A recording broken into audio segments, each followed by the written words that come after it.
Ako ang inyong Lolo Pael. At ako naman si Kabanong. At ito ang aming kwento.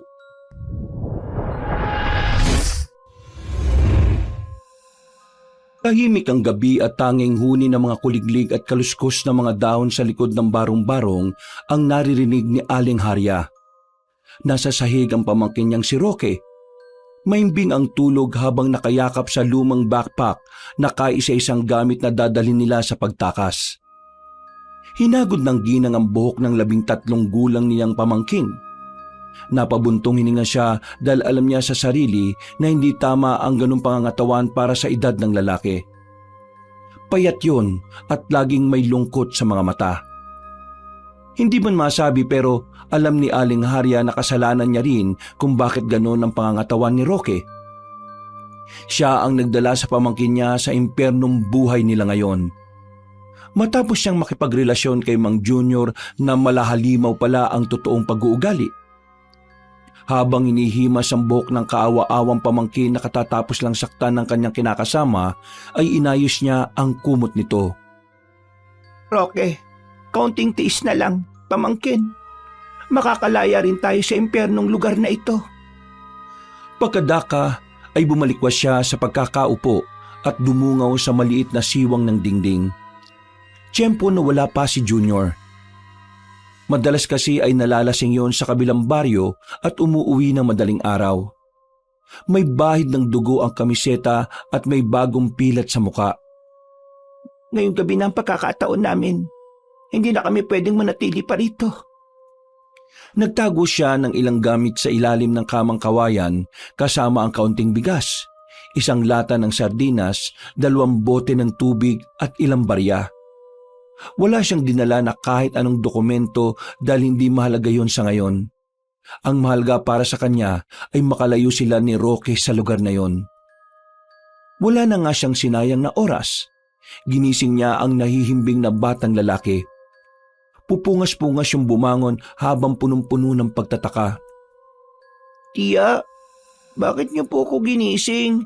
Anong oras na po ba? Wala pa sa alauna ng madaling araw. Halika na, aalis tayo, Roque. Saan po tayo pupunta ng ganitong oras?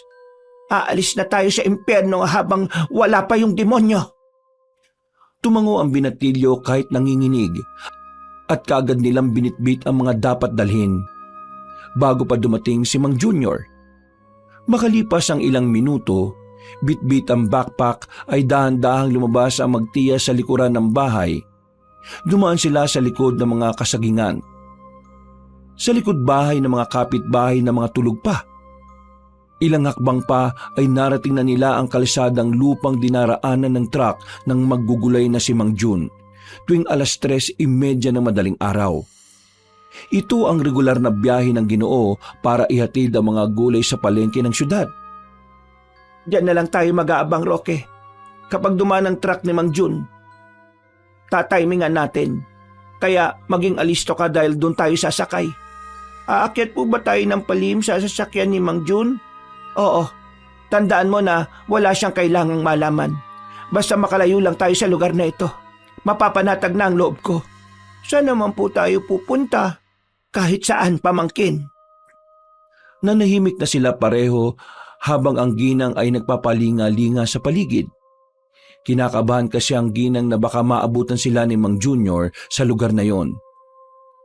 Sa mga oras kasing to ay posibleng nakauwi na ang lalaki sa bahay nila. Lumipas ang 30 minuto ay mas lalong sumilay ang kaba sa puso ng ginang. Pero hindi siya umaatras dahil buo na talaga ang desisyon niya. Alam niya kasi na kung babalik pa sila ay baka hindi na sila mabuhay sa susunod na bugbog ng kinakasama niyang tila kampo ng demonyo. Lalo na si Roque. Sa payat ng kanyang pamangkin ay siguradong hindi ito makakaligtas. Maya-maya pa ay lumitaw sa kalsada ang sinag ng headlights. Umangat ang alikabok sa daan at narinig na nila ang ingay ng lumang makina ng sasakyan ng mga gulay. Yun na yun, Roque. Humanda ka na. Handa na po, tiya. Pero kinakabahan po ako eh. Huwag kang matakot. Kasama mo ang tiya mo. Tandaan mo na kapag hindi tayo makakaalis ngayon, ay sigurado mayayari tayo pareho sa Tio Junior mo. Kaya kahit ano mangyari, dapat makasakay tayo sa truck ni Mang Jun. Naintindihan mo ba? Opo. At dumaan na nga sa harap nila ang truck ni Mang Jun. Malaki ang sasakyan na puno ng mga bayong ng repolyo, kalabasa at sayote. Sa bandang unahan ng likurang bahagi ay kita ang 2 binatang nakaupo. Yun ang mga anak ng Ginoo na si July, 25 anyos, at si Augustus, 23 anyos. Mabilis na kumilos ang magtiyahin. Sa gilid ng daan ay sinabayan nila ang pagkabagal ng truck sa isang lubak. Agad na itinulak ng ginang si Roque paakyat at pagkatapos ay pinilit niya rin ang sarili na makaakyat. Kamuntikan pa siyang hindi makahabol pero mabuti na lang ay nahawakan siya ng pamangkin. Sumiksik sila sa ilalim ng mga bayong sa dulo, sa pwesto kung saan hindi kita sa harap. Tahimik lang sila habang kinakabahan. Hinawakan ni Aling Harya ng mahigpit ang kamay ng batang lalaki. Saka siya nanalangin dahil batid niya sa bawat pag-alog ng truck ay parang hampas ito ng kanilang kapalaran. Hindi na alam ng ginang kung anong mangyayari dahil ipinaubaya na niya sa Diyos ang lahat. Ano na po mangyayari sa atin, tiya? Hindi ko alam, Roque. Pero Diyos na ang bahala sa atin. Niyakap niya ng maigpit ang pamangkin hanggang sa makatulog na sila pareho. Sumikat ang araw habang umaandar pa rin sila. Naalimpungatan ng ginang matapos makaramdam ng init. Pinagmasdan niya ang pamangkin na nahihimbing pa rin ng tulog kaya napabuntong hininga siya at pasimpleng uminat. Pagsinghot ay nalangap niya ang kulob na amoy ng mga gulay. Pawis na pawis sila pero hindi niya yun alintana. Nasanay na sa ganoong klase ng buhay si Aling Harya dahil mas matindi pa roon ang kanyang kinakasama. Mas okay pa to kaysa sa sigaw ni Junior. Kaysa sa mga bugbog niya at pagpaparamdam na wala kaming kwenta. Walang-wala ang init at mabahong amoy na ito kaysa sa mga kalupitan niya. Natigilan na siya nang marinig ang boses ni July, ang panganay na anak ni Mang Jun. Pagkatapos noon ay saglit silang huminto dahil nagkayayaang umihi ang 3 lalaki. Nakiramdam lang ang ginang sa kung anong mangyayari hanggang sa narinig na lang nilang bumukas ang likurang bahagi ng truck. Tol! Augustus! Tulungan mo muna ako alisin tong isang bayong. Halika! Sige kuya, wait lang dahil di pa ako tapos umihi. Dahil sa narinig ay biglang kinabahan si Aling Harya para sa kanila ni Roque.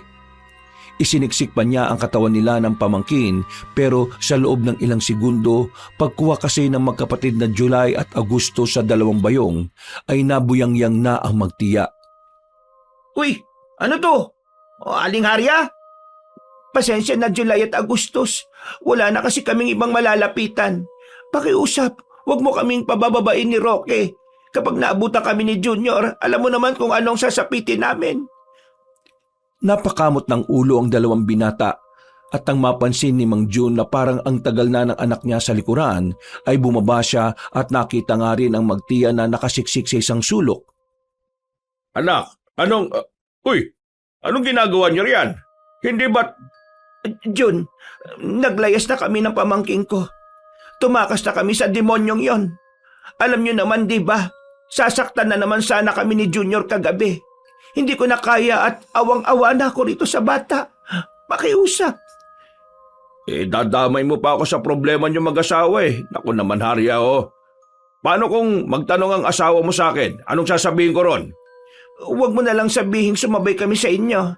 Total, hindi naman niyo talaga kami pinasakay. Umakas lang kami ng palihim. Ganun na lang. Basta makarating lang kami sa syudad. Wala nang problema. Kung kailangan mo ng bayad pandagdag ng gas, magbibigay ako sa inyo. May 500 pa naman ako dito. Tay, pasakayin na po na muna natin sila. Alam naman natin ang gagawin sa kanila ni Mang Junior kapag nahuli sila ulit. Sige na naman, please Jun. Siguradong hindi lang kami bubugbugin ni Junior. Papatayin pa niya kami kapag nagkataon. Parang awa mo na. Kahit si Roque na lang ang isabay ninyo hanggang sa syudad. Kahit maiwan na ako rito, para mo ng awa. Habang napapaluha ang ginang ay tahimik na napatingin si Mang Jun sa mga anak na tila sang-ayon naman sa pag-angkas ng magtiya. Maya-maya pa ay nag-angat ng tingin ang Ginoo at nagbuntong hininga na lang. O sige, kung papayag kayong tumulong sa pagbubuhat sa palengke, hindi ko na kayo ibababa rito. Oo, sige. Walang problema sa amin ang pamangkin ko, Jun. Tutulong kami sa pagbubuhat ng mga gulay. Pangako. Pero hanggang sa lungsod lang kayo ha. Hindi ko kayo madadala kung saan pa. Oo, Jun.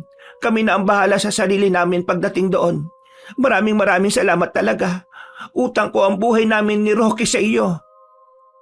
Pagkatapos ng pag-uusap na yon, ay bumalik na ang lahat sa pwesto. Binigyan ni Agustus ng dala niyang pandesal si Aling Harya na malugod namang tinanggap. Nang panatag na ang lahat, ay nagtuloy-tuloy na ang biyahe nila. Ang akala ni Aling Harya na maayos ng pagbabiyahe patungo sa panibagong buhay ay tila biglang napurnada. Isang malakas na tunog ang narinig nila at kasunod nun ay umuga ang truck bago tumigil. Tay! Flat tayo! Dahil doon ay lahat sila ay bumaba ng sasakyan at pare-parehong napatingin sa na-flat na gulong. Nakita nga nila na may nakausling pako roon. Pako? Tingnan mo tayo. Parang sinadya to ah. May mga pako sa gitna ng daan. Putya naman oh. May nambibiktima yata ng mga biyahero dito ah. Malayo pa naman tayo sa syudad. Ay, naku naman talaga oh. Kung minamalas nga naman. Wala ba kayong reserbang gulong, Jun? Yun nga. At hindi na namin nadala yung isa. Kasi puno na yung truck eh. Ngayon lang din naman kasi kami dumaan dito dahil baharo sa kabilang kalimitan naming dinaraanan. Kailangan nating humingi o humanap ng tulong. Teka, parang may nakita akong karatula sa may pagliko natin kanina eh. Parang may baryo ron. Sino pong pupunta ron, Tay? Kayo na lang ng kapatid mo. May iwan ako rito kasama tong sina Harry at Roque. Tabs, narinig mo yung sinabi ni Tatay ah. Tara na, tumayo ka na dyan. Magmadali na tayo para maayos na yung gulong. Malulugi tayo kapag nabulok yung mga gulay na yan. Ayaw ko maglakad na malayo. Alam niyo naman na yan ang pinakaayaw ko eh. Kaya ka tumataba eh. Kami na lang ni Roque ang sasama sa iyo, July. Mabilis naman kami pareho maglakad dahil sanay kami sa takbuhan lalo na kapag tinatakbuhan namin si Junior. Maiwan na lang po kayo dito, Aling Harya, para makapagpahinga kayo. Hindi rin kami makakapagpahinga rito. Sigurado akong gumagawa na ng paraan yun si Junior para mahabol kami at kapag naabutan niya kami rito, ayaw ko naman na madamay kayo. Kaya sasama na lang kami sa iyo para kung sakali doon na rin kami sa baryo humanap ng masasakyan para hindi na rin kami makaabala sa inyo. Napatungo na lang ang mag-aama dahil alam naman nilang may punto si Aling Harya. Nag-ayos na nga si July ng mga gamit para sa pagpunta sa pinakamalapit na baryo roon. At habang naghihintay ay nagmasid-masid ang ginang sa palibot ng lugar. Wala talaga siyang makitang ibang nadaan at parang sila lang talaga ang tao roon. Napatingin siya ulit sa truck at habang pinagmamasdan ang gulong na tila pinasabog ng mga nakatagong pako sa kalsada, may kung anong malamig na pakiramdam na dumampi sa batok ng ginang. Parang may nanunood. Napalingon siya sa likuran sa isang puno pero wala naman siyang nakitang kung ano roon. Parang hindi ito aksidente ah. May naglagay talaga ng trapikong pako dito sa daan. Wala tayong choice. Kailangan talaga natin humingi ng tulong. July, sa gubat sa kanan, may nakita akong karatula kanina. Baryo raw ng kulimlim at mga 5 kilometro lang siguro. 5 kilometro? Wala na bang ibang daan? Pasensya ka na, Harya. Pero wala na talaga akong nakitang ibang daan eh. Kung kaya ko lang ang lakaran, ako nang sasama kay July eh. Huwag mo na kaming alalahanin. Sanay nga kami ng pamangkin ko sa hirap. Magpahinga ka na lang dyan. Makakahingi kami ng tulong, sinisiguro ko sa iyo. Maraming salamat naman. Kami ni Rocky ang dapat na magpasalamat kasi tinulungan nyo kaming makalayo sa demonyo kong kinakasama. Aling Harya, Rocky, tara na, ready na ako. Matapos magpaalam ay naiwan na nga ang mag-amang June at Augustus habang sina Aling Harya, Roque at July ay naglakad na ng 5 kilometro para marating ang Baryo Kulimlim. Para mas mapabilis ay tinahak na nila ang gubat. Kung susundan kasi nila ang kalsada ay malayo pa ang iikutin nila at lalo lang matatagalan. Mainit ang araw pero madilim sa loob ng kagubatan. Siksik ang mga punong kahoy at ang mga ugat ay para mga litid sa ilalim ng lupa. Sa bawat takbang nila ay may tunog ng tuyong dahon na nadadaganan. Ngunit kakaiba ang pakiramdam na magtiya. Lalo na si Roque na panay ang tingin sa kung saan-saan. Tiya, may sumusunod po yata sa atin. Ha? Sigurado ka ba dyan, pamangkin? Opo, naririnig ko at napapansin ko po eh. Pero para silang nagtatago at biglang nawawala. Kunin-kunin mo lang yun, Roque. Kayo talaga mga bata, oh. Ang lalawak na mga imahinasyon ninyo. Tama ang Kuya July mo. Tahimik kasi masyado kaya naga ng imahinasyon mo. Kainin mo na lang tong binigay na pandesal ng Kuya Agustus mo. Tumango-tango na lang si Roque at nagpatuloy na sila sa paglalakad. Makalipas ang mahigit 30 minutong lakad, sa wakas ay nakita na rin nila ang karatulang yari sa kahoy na may nakaukit na salitang maligayang pagdating sa baryo ng Kulimlim. Nakahinga sila ng maluwag lalo na si July dahil sabik na ang binata na makahingi ng tulong. Napatingin ang tatlo sa paligid. Ang baryo ay nasa gitna ng kagubatan na parang hindi nararating ng modernong panahon. May mga bahay na yari sa kawayan. May maliliit na ilog at mga batang tila nakangiti habang sila ay lumalapit.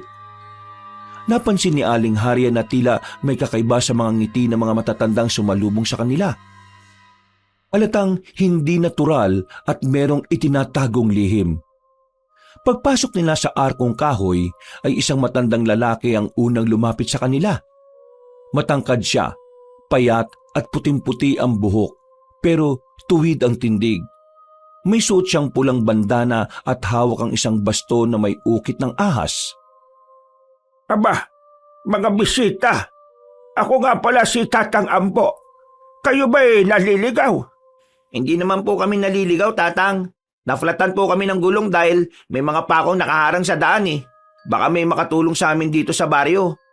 Ay nako, swerte nyo at napadpad kayo rito. Tahimik ang aming baryo at walang gulo. Bukod doon, ay malapit pa kami sa kalikasan. Magpahinga muna kayo sa aming bulwagan at mamaya bibigyan namin kayo ng makakain. Ay, maraming salamat po. Gusto ba namin pagbigyan ng gusto nyo pero kailangan na po talaga namin ng tulong eh. Baka po may makakasama dyan o kalalakihan na makakatulong sa amin na magatak ng truck. O kung may motor po ba rito na pwedeng magamit papunta sa bayan para doon po ako makahingi ng tulong na maghahatak ng truck namin ng mga gulay. Habang nakikipag-usap si July kay Tatang Ambo, ay muling iginala ni Aling Harya ang paningin. Doon ay napansin niya ang mga mata ng mga taong nasa paligid. Matatanda, mga bata, babae at lalaki. Lahat ay nakatitig sa kanila at nakangiti ng makahulugan. Kapansin-pansin na tila walang nagkikikilos. Wala rin ni isa ang nagbubulungan at ang lahat ay parang nag-aabang sa kung anong mangyayari. Naantala lang ang ginang nang maramdaman niya ang pagkapit ng pamangkin sa laylayan ng kanyang damit. Pagtingin niya sa binatilyo ay kitang-kita sa mukha nun ang matinding pangamba. Bakit, Roque? Ayos ka lang ba? Umalis na po tayo dito, tiya. Naantala lang ang kanilang pag-uusap nang marinig nilang nagtawanan sina Tatay Ambo at July. At doon na nga lang nila napagtanto na sumang-ayon ang binata sa gusto ng matandang lalaki. Ilang saglit pa ay dinala sila sa isang malaking kubong may sahig na kawayan. Sa loob ay may mga banig, tubig at tinapay. Umupo sila at kagad naglapag ng mga gamit na dala nila. Ligtas po ba tayo dito, tiya? Hindi ko alam, pero mag-ingat ka. Huwag kang lalayo sa akin. Habang naghahanda ng makakain nila, ay binalingan ng ginang ang binata at masinsinang kinausap. July, bakit nandito tayo? Hindi ba magagalit ang tatay mo kapag pinaghintay pa natin sila na matagal? Pasensya na po, Aling Arya. Kailangan po natin makisama para mapagbigyan nila yung gusto natin. Ang sabi po kasi kanina ni Tatang Ambo, papayag lang siya na dali natin yung motor nila na nakita ko ron kanina sa labas kapag kumain muna tayo rito ngayon. Nakakapanghinala naman tuloy itong mga ginagawa nila. Bakit parang sapilitan nila tayong pinapakain dito? Hindi ko nga rin po alam eh. Pero sumunod na lang tayo. Wala naman siguro masama. Kung aalis po kasi tayo at babalik kina tatay ng walang dala, mas lalo lang magagalit yun. Hindi na nagawang magsalita ng ginang dahil pumasok na roon si Tatang Ambo na nakangiti pa rin sa kanila. Tumayo yun sa tapat nilang tatlo habang nakatingin sa mga pagkain. Napakapit na lang tuloy si Rocky sa tiya niya na halatang takot na takot pa rin sa mga nangyayari. Kumain na muna kayo at pinatitingin ko na rin kung may ekstrang gulong doon sa talyer ni Tomba. Pinatitingin ko na rin yung motor kung magagamit nyo para kung sakaling walang gulong, magmotor na lang kayo papunta sa bayan. Sige po, maraming salamat po. Sige na, kumain lang kayo dyan at huwag kayo mag-alala dahil wala namang laso na mga pagkain namin. Pwede po bang makahingi ng kalamansi? Hindi kasi ako sanay kumain ng walang kalamansi. Wala namang problema. Nagpasok nga agad ng kalamansi ang babaeng si Inday at kaagad yung pinisa ni Aling Harya sa ulam. Wala namang nagbago sa pagkain dahilan para makahinga sila pare-pareho na maluwag. Alam kasi nila ang kwento na para raw malaman na ligtas ang pagkain sa isang lugar ay kailangang wisikan ng kalamansi. Kapag bumula o kumulo ang pagkain, siguradong delikado to. Pero kapag normal lang, ligtas na itong kainin. Kain o, Tatang Ambo. Sige lang at magpakabusog kayo dyan. Oo, hindi ko namin kayo maabala na matagal. Kapag nakahanap kami ng ekstrang gulong o makokontak, aalis din kaagad kami. Walang problema. Pero tsak kong matatagalan kayo kaya habang nandito kayo ay magpahinga lang kayo at maghintay. Oo, sige ho. Habang kumakain sila, ay eksakto na bumuhos ang malakas na ulan. Nagpunta rin doon si Tomba at sinabi nga na walang gulong na kapareho ng sa truck ni Mang Jun. Ang motor naman ay inaayos pa ng mekaniko kaya medyo matatagalan. Pagkatapos kumain ay nagtanong na rin si July kung may telepono roon. Pero wala raw sabi ng mga taga-baryo Kulimlim. Dahil doon ay napilitan ng maghintay ang lahat habang pinatitila ang ulan. Sana, maayos na kaagad yung motor, no? Oo nga hindi ako komportable sa lugar na ito. Kaya kapag naayos yung motor, sasabay kami sa iyo papuntang bayan kung po pwede. Sige po, wala akong problema, Aling Harya. Naghintay na nga lang sila na tumila ang ulan. Habang nakadungaw ang ginang sa bintana, ay napansin niya pa rin ang kakaibang tingin ng mga tao. At sa tuwing lilingunin niya ang pamangkin, ay nag-aalala siya dahil halata ang takot sa itsura nun. Mga bandang 5:30 na ng hapon tumigil ang ulan. Kagad silang binalikan ni Tomba at sinabi nga na malaki ang problema ng motor. Matagal na kasing hindi nagagamit kaya halos hindi na raw gumagana. Napabuntong hininga si July sa sobrang pagkadismaya pero wala naman siyang magawa. Hanggang sa dumating na nga lang si Tatang Ambo para kausapin sila ulit. Pasensya na kung wala naman kaming naitulong. Nagtagal pa kayo rito. Naku, wala po yun, Tatang. Salamat po sa malugod na pagtanggap sa amin at saka sa pagkain.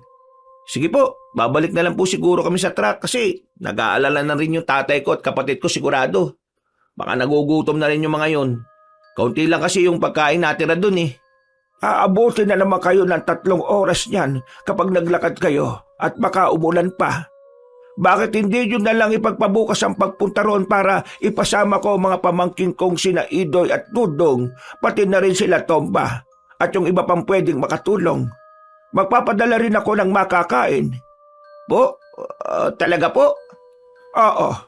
Sa ngayon ay mag-aliw muna kayo rito dahil wala na rin naman tayong magagawa sa nangyari. Bukas naman ay siguradong makakaabot pa tayo ng tulong yan. Baka may dumating na taga rito galing doon sa bayan. Hintayin niyo na lang din. may tricycle yung si Gregorio at bukas ng umaga nandito na yon. Mas mapapabilis kung doon kayo sasakay.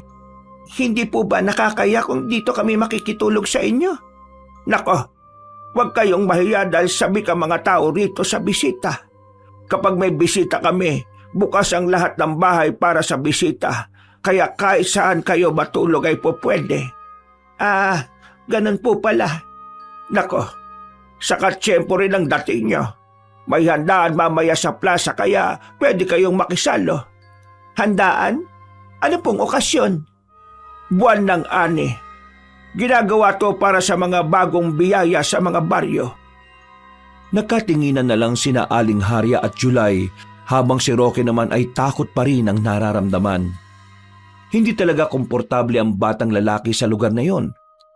Pero sa huli ay wala na rin silang nagawa kundi makiayon sa nais ng pinuno ng baryo na si Tatang Ambo.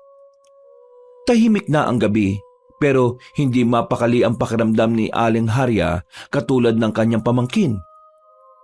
Wari niya na ang katahimikang yon ay may dalang panganib. Ang lamig ng simoy ng hangin sa baryo ng Kulimlim ay may kakaibang haplos. Tila ba kinakalabit ang kaluluwa niya at nagbababala na para tumakbo palayo. Kumain na ang lahat sa plaza ng tinapay na matigas, sabaw na maalat at karne na hindi masabi ng ginang kung ano ang pinagkunan. Si July ay nakikisalo at nakikisaya rin, pero siya at ang pamangkin niya ay nararamdaman nilang ang paninindig ng balahibo dahil sa kung anong kadiliman ang bumabalot sa lugar.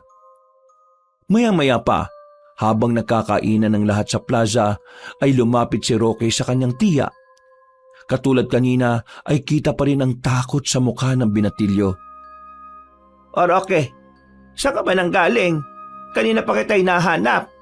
Nagbanyo po ko, tiya, pero may napuntahan po ko rin sa likod ng bahay na pinagamitan ko ng banyo. Eh bakit? Ano bang meron doon? Tiya, may nakita po kong hukay, tapos may laman po yun. Parang katawan po ng tao. Ano? Sigurado ka ba dyan, Roque? Nagsasabi po ko ng totoo, tiya. Kahit po medyo madilim, alam ko po yung nakita ko. Naku, umalis na po tayo rito sa lugar na to. Ayaw ko na po talaga dito, tiya. Napatingin si Aling Harya kay Tatang Ambo na ngayoy nakaupo sa gitnang lamesa. Nakataas ang baso na gawa sa baon ng nyog. Nakangiti yun na parang walang alam. Pero sa mata na matandang lalaki ay halatang may nagkukubling lihim at kasinungalingan. Ilang saglit pa nga ay naantala na ang pag-uusap nilang magtiya nang biglang nagsalita ang pinuno ng baryo. Habang hindi pa bumubuhos ang ulan, ay ating ipagdiwang ang biyaya ng Kulimlim. Ngayong gabi ay magsasagawa tayo ng ritual ng pasasalamat. At dahil may mga panauhin tayo, kayo ang magiging bahagi ng aming seremonya. Ano? Ritual? Anong klaseng ritual po yun, Tatang Ambo? Isa lang itong simpleng pagbabasbas sa mga bagong salta. Ginagawa ito upang hindi na kayo mabalot ng sumpa ng kagubatan. Hindi na po siguro kailangan. Bukas ng umaga naman po, aalis na rin po naman kami. Nakakabala na po kami ng sobra sa inyo Pero salamat sa mga pagkain at magandang pagtanggap. Dito sa Kulimlim, walang umaalis ng hindi nababasbasan. Dahil sa mga nasaksihang iyon, ay mas lalong kinabahan na magtiya. Hinatak na nga ni Roque si Aling Harya kaya di na nila nakita kung ano ang ginagawang pagbasbas na sinasabi. Dinala nga ng bata ang kanyang tiyahin sa likod ng bahay na sinasabi niya. At nang makita nila ang nasabing hukay ay ganoon na nga ang pagkagimbal ng dalawa. Kamuntika na silang mapasigaw. Mabuti na lang ay pareho nilang natutup ang mga bibig habang gulat na gulat pa rin. Paano kasi ay kitang-kita nila ang walang buhay na katawan ni Agustus. Duguan ang leeg nun. Dilat na dilat ang mga mata at nakanganga. Tiya, sabi ko na po sa inyo delikado po sa lugar na to. Umalis na po tayo. Mga mamamatay tao po sila. Pinatay nga nila si Agustus, pero nasan si Mang John? Tia, umalis na po tayo dito bago pa po tayo mamatay sa lugar na to. Oo, Roque, aalis tayo rito. Pero hindi nila dapat mahalata ang pag-alis natin. Halika na. Mabilis silang umalis sa likod ng bahay at pasimpleng umalis sa lugar na yon. Pero nang nakita ni Aling Harya si July na binabasbasan na ng tubig ay nakaramdam siya ng konsensya. Tumigil ang ginang na ipinagtaka ng kanyang pamangkin. Bakit po, Tia? Hindi pwede tayo lang ang aalis dito sa lugar na ito. Hatak-hatak ang kamay ng pamangkin ay mabilis na tinungo ng ginang kinaroroonan ng maangas na binata. Nagulat naman ang mga tao at napatingin sa kanila lalo na nang bumulong siya. Kailangan na nating umalis dito. Po? Bakit po? Saka ako na ipapaliwanag sa iyo. Kapag nakaalis na tayo dito ng buhay, bilisan mo na. Anong problema, Harya? Aalis na po kami, Tatang. Hindi pa tapos ang salo-salo At saka, akala ko'y nakaunawa na tayong dito kayo magpapalipas ng kape. Basta, aalis na kami. Nagulat ang lahat ng tao dahil sa pagsigaw ni Aling Harya. At dahil doon ay tila biglang mas tumindi ang pagbalot ng kadiliman sa paligid. Ang mga taong kanina ay parang masayahing taga-baryo, ngayon ay nakatayo na. Tahimik, hindi gumagalaw. Ngunit ang mga mata ay nakatitig lang kay Aling Harya, Roque at July. Kahit si Tatang Ambo ay biglang nagbago ang hilatsa ng pagmumuka. Naging seryoso ang matandang Ginoo at tumalim ang mga tingin na para silang nililibak. Dahil doon ay biglang tumayo si July at sumunod na nga sa magtiya. Pero habang nakatitig ang mga taga-baryo ay marahan lang yon na naglalakad palapit sa kanila. Mabilis na umatras si na Aling Harya, Roque at July. Pilit nilang umiiwas sa mga taong papalapit ng papalapit. Kalaunan ay tumakbo sila sa kabilang dulo ng plaza at dumaan sa gilid ng isang lumang bahay. Doon ay nakita nila ulit ang maliliit na hukay kung saan nakahandusay si Augustus. Nanlaki ang mga mata ni July matapos makita ang nakababatang kapatid na wala ng buhay. Hindi niya alam ang magiging reaksyon dahil doon. Napatanga siya sa kawalan. Mabuti na lang ay nahatak siya ni Aling Harya at Roque. Ang kapatid ko! Sila yung mga nag-iwan ng pako sa daan. Kagagawan nila at planado ang lahat ng to. Mga mamamatay tao sila, kaya hindi na tayo makakabalik sa truck, July. Anong ginawa niyo sa kapatid ko? Mga kriminal kayo! Hindi lang kami basta kriminal, July. Pagkasabing yun ni Tatay Ambo, ay biglang may kaluskos mula sa itaas. Sa bubong ng isang bahay na malapit sa kanila ay may gumagapang na figura. Isang nilalang na matangkad, payat, mahaba ang daliri at may pakpak na parang paniki. Dahil mga aswang kami nakagubatan! Takbo na! Dali, July! Roque! Dali-dali na nga silang tumakbo at umalis sa lugar na yon. Pinagmasdan lang sila ng mga aswang na tuwang-tuwa sa mga nangyayari. Nang lumiko sila sa isang iskinita, ay may isang aswang na kaagad sumugod sa kanila. At dahil si July ang pinakamalapit, kaya dumampot kaagad ang binata ng bato at tinampas sa ulo ng nasabing aswang. Pero kahit tumama sa mukha ng aswang ang bato, ay hindi ito natinag. Sa halip ay tumili ang halimaw. Isang malalim at malagim na sigaw na tila tumagos sa mga buto. Mabilis na hinila ni Aling Harya ang pamangkin at sumunod naman sa kanila si July. Sa kabilang bahay tayo! Bilis! Pumasok nga sila sa isang lumang imbakan. Isinara nila ang pinto at ipinwesto ang isang upuan dito bilang barikada upang hindi makapasok kaagad ang mga aswang. Umuugong sa labas ang ingay ng mga nilalang na kampon ng kadiliman. May mga martilyo dito at kutsilyo, Aling Harya! Anong gagawin natin? Diyos ko po, paano tayo makakalis dito? Ang dami-dami nila! Pinatay nila ang kapatid ko! Mga hayop sila! Ipagiganti ko ang kapatid ko! Mga hayop! Mga demonyo sila! Habang natataranta ang dalawang nakatatanda, si Roque naman ay napatingin na lang sa pinto dahil tila may nagpupumilit na magbukas nito. Nang tingnan niya ulit ang tiyahin pati ang kasamang binata, ay tila wala pa rin sa wisyo mga yon dahil sa mga nangyayari. Hindi nila namalaya na mabubuwal na ang pinto. Mabuti na lang ay pinagtatatapik sila ng malakas ng batang lalaki. Tia Harya! Kuya July! Yung pinto! Masisira na po! Bago pa matapos si Rocky sa pagsasalita, ay tuluyan na ngang nabuhal ng pinto. Natakot silang lahat sa pag-aakalang may pumasok na halimaw, pero ganun na lang ang gulat nila nang makita si Mang Jun. Puno ng galos ang Ginoo pero halata naman na ayos ang lagay nun. Tuluyang napayak si July nang makitang buhay ang kanyang tatay. Dali-dali siyang yumakap dito at ganun din ang Ginoo. Tay, si Augustus po! Alam ko anak, pero sa ngayon, ang isipin muna natin ay kung paano tayo makakalis sa lugar na ito. Makinig kayo, July, Haria, Roque. Hindi tayo makakalaban sa dami nila. Pero kung makakabalik tayo sa kalsada, baka may dumaang sasakyan at makahingi tayo ng tulong. Kahit na anong mangyari, kailangan nating umabot sa bukana. Pero saan tayo dadaan, Jun? Siguradong paglabas natin dyan, makikita nila tayo. May ilog sa likuran ng baryo at doon ako dumaan kanina para masundan sila. Habang naghihintay kami ng truck, sinalakay nila kami at hinuli. Nakakawala lang ako at tumakbo sa putikan at pagkatapos ay sinundan ko sila. Pero nahuli na ako dahil napatay nila si Augustus. Ano pong gagawin natin, Tay? Isa lang anak, aalis tayo sa lugar na ito ng buhay. Kaya humanda kayo. Wala na nga silang inaksayang oras. Ang mga martilyo at kutsilyong nakuha sa lugar na iyon ay dinala nila sa pagtakas. Gamit ang nasabing pamukpok, ay sinira ni July ang likurang pader ng imbakan. Tumambad ang kakahuyan sa likod. Madilim ito, makitid at maputik dahil sa ulan. Hindi pa man sila nakakapasok ay lumundag mula sa itaas si Tatang Ambo na ngayon ay hindi na mukhang tao. Nakahubad siya. Ang balat ay kulay abo.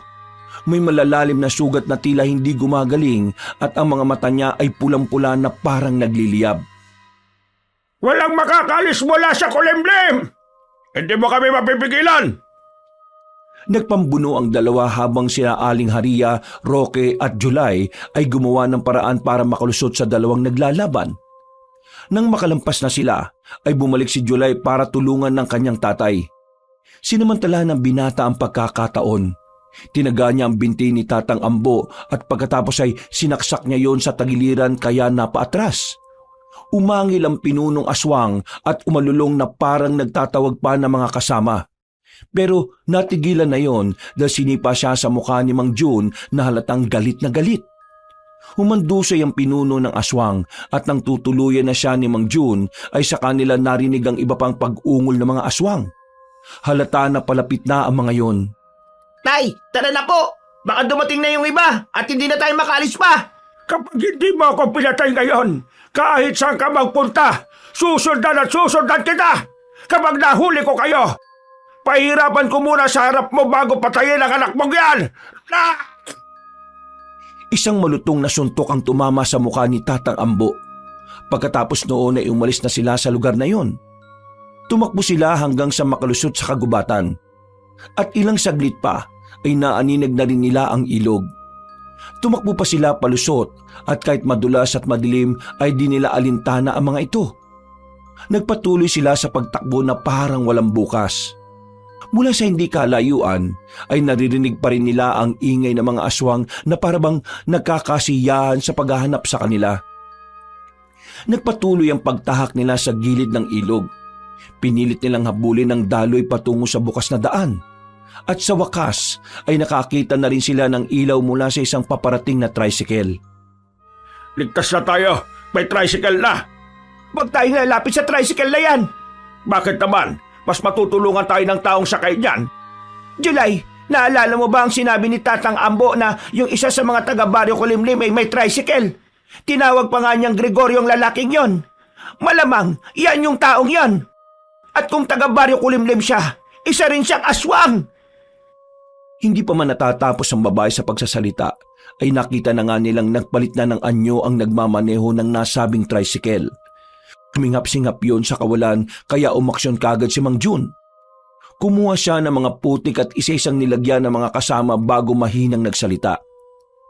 Kanina ko lang na-discover na hindi nila naaamoy ang isang taong nakababad sa putik. Yun ang dahilan kaya ko sila nasundan sa baryo. Pag-alulong ni Gregorio ay mabilis yung lumundag sa mga kapunuan palayo sa lugar na yon. Nagpatuloy naman sila hanggang sa makarating sa bukana kung saan ay nakita na nila ang ilaw mula sa isang military truck. Sabay-sabay silang humarang sa gitna at kumaway habang humihingi ng tulong. Ang awa niyo na! Tulungan niyo kami! Tulong po! Tulong! Huminto ang nasabing truck at bumaba ang ilang mga sundalo. Nang masiguro na hindi sila mga rebelde ay kagad silang inakyat sa truck. Nakahinga sila ng maluwag pare-pareho kahit papawisan, puno ng gasgas at ng mga sugat. Maluwang na rin sa kalooban ni Aling Haria dahil buhay sila ng kanyang pamangkin. Mainit ang ilaw ng truck pero mas mainit ang yakap ng pag-asa. Habang nakasakay doon ay halata ang paghabol ng hininga nilang apat. Napatanong pa nga ang isang sundalo sa harap nila kung anong nangyari, kung bakit sila tila mga naliligo sa putik. Nagkatinginan muna sina Mang Jun at Aling Haria na tila nag-uusap ang mga mata kung sasabihin nga ba ang totoong nangyari. Hanggang sa magdesisyon na nga ang Ginoo na magsalita. Galing kami sa Baryo Kulimlim para sana humingi ng tulong dahil nasira ng sasakyan namin ng gulay. Pero ang mga tao ron, hindi sila tao. Mga aswang sila at hinabol kami kaya kami nagtago sa putikan para hindi nila maamoy. Natigilan na si Mang Jun dahil nagtawanan ng ilang sundalo. Pero may ilang nakinig at tila seryoso, kabilang ang magpinsan sina Sargento Aga Marticio at Sargento Mulak Lunisio. May alam din kasi ang mga yon patungkol sa mga aswang dahil laking probinsya sila sa Kabisayaan. Bakit po kayo tumatawa? Sa tingin niyo ba'y gumagawa kami ng kwento? Mag-aaksaya ba kami ng oras na magputik ng katawan kung walang katotohanan ng sinasabi namin? Tiya, tama na po. Hayaan mo ako, Roque. Hindi nila alam ang totoong nangyari kaya nila tayo pinagtatawanan. Alam niyo bang namatayan ng anak si Mang Jun at kapatid nitong si Jolay? Kaya wala kayong karapatang tumawa. Hindi porket pinasakay niyo kami rito may karapatan na kayong pagtawanan ng mga nangyari sa amin. Haria, huminahon ka. Natural lang naman na tumawa ang mga taong hindi naniniwala. Pero mahirap man paniwala ng mga sinabi namin. Totoo yon. May isang baryo ng aswang na malapit dito kaya hindi pa tayo ligtas kahit na nandito na tayo sa truck. Posibleng sinusundan pa rin nila tayo hanggang ngayon. Natahimik ang lahat dahil sa sinabing yon ng Ginoo. Pagkalaon ay magkasunod din na nagsalita sina Sargento Lunisio at Sargento Marticio. Ipinaliwanag ng magpinsang sundalo ang paniniwala nila sa aswang noong nasa probinsya pa sila at hindi pa nadidestino. At habang nagkukwento, wala pang 5 minuto ang nakalipas sa biyahe nang biglang umalingaw-ngaw ang isang matinis na huni mula sa labas. Nagulat ang lahat ng sakay ng truck dahil alam nilang hindi yun gawa ng isang normal na hayop. At sa kasagsagan ng kanilang pananahimik ay muling kumapit ng mahigpit si Roque sa kanyang tiyahin. Tiya, nararamdaman ko na po sila. Nandito na po ang mga aswang. Nasundan na po nila tayo. Eksaktong pagkatapos magsalita ng batang lalaki ay biglang lumipad sa harap ng windshield ang isang nakakatakot na nilalang. Malaki, balingkinitan, may pakpak na parang paniki at may mga kukot pangil na kasing haba ng daliri ng tao. Napamura ang nagmamanehong sundalo hanggang sa suntukin ng halimaw ang salamin. Sa pagkabigla ng driver ay na-out of control ang truck. Gumewang sa madamong gilid ng kalsada at sumalpok sa isang malaking puno. Niyakap agad ng ginang ang kanyang pamangkin dahil sa takot. Habang sina Mang Jun at July at ang iba pang sundalo ay nagulat din sa nangyari. Roque! Tiya! Naunang bumaba sina Sargento Lunisio at Sargento Marticio na inalalayan sila pagkalaon. Nakita nilang umusok at lumiyab na ang harap ng truck. Mula roon ay naririnig nilang sumisigaw ang driver. Ang katabi nito pati ang halimaw na may pakpak. Naipit kasi yon sa sinalpukan nilang malaking puno.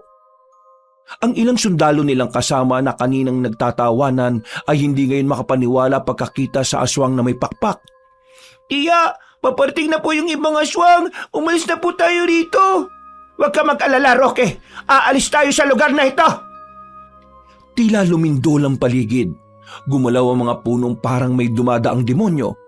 At ilang sandali pa nga ay isa-isa nang bumagsak ang mga aswang mula sa itaas ng mga puno sa paligid nila. Nagulantang ang mga sundalo sa mga nakita at kagad din namang sumenya sa magpinsang sarhento na paputokan ng mga yon. Habang nangyayari ang engkwentro ay inakagkagad ni Mang Jun ang mga kasama. Tumakbo na lahat sa gubat at huwag sa kalsada! Mga sundalo, sumunod na po kayo sa amin. Kapag nanatili kayo rito, siguradong mauubos kayo ng mga aswang. Ang ilan sa mga sundalo ay pinagtulungan na nga ang mga aswang na takam sa sariwang dugo at karne. Dahil doon ay wala nang nagawa si Mang Jun, July, Aling Haria at Roque. Sinuungan nila ang gubat kahit madilim at nang makalayo na sila ay isang malakas na pagsabog ang nagpatigil sa lahat. Napalingon sila sa pinanggalingan ng pagsabog kaya nakita nila ang malaking apoy. Tuluyan na kasing sumabog ang truck na sasakyan ng mga sundalo. Nagtuloy-tuloy na nga ang apat hanggang sa may isang aswang ang umatake na kagad nakita ni Aling Haria. July, sa kaliwa mo, may aswang! Kamuntikan ng madagit ni Tomba si July, mabuti na lang ay nakaiwas ang binata at kaagad na nagtago sa gilid ng puno. Nanatili silang tahimik habang nagmamasid sa paligid. Mula sa hindi kalayuan ay naririnig pa rin nila ang sigaw ng mga sundalong nakikipaglaban pa rin sa kanilang mga buhay. At maya-maya pa ay biglang nawala na ang putukan ng mga baril, pati ang mga sigaw ng sundalo. Naiwan ang mga ungol ng aswang na tuwang-tuwa matapos maraming mapagpiestahang katawan. Tiya, dito na po pa tayo mamamatay? Hindi, Roque. Makakalis tayo rito. Makakalaya tayo sa impyernong ito. Pangako yan. Kumusta mga bisita sa Baryo Kulimlim? Namiss ko kayong magtiya.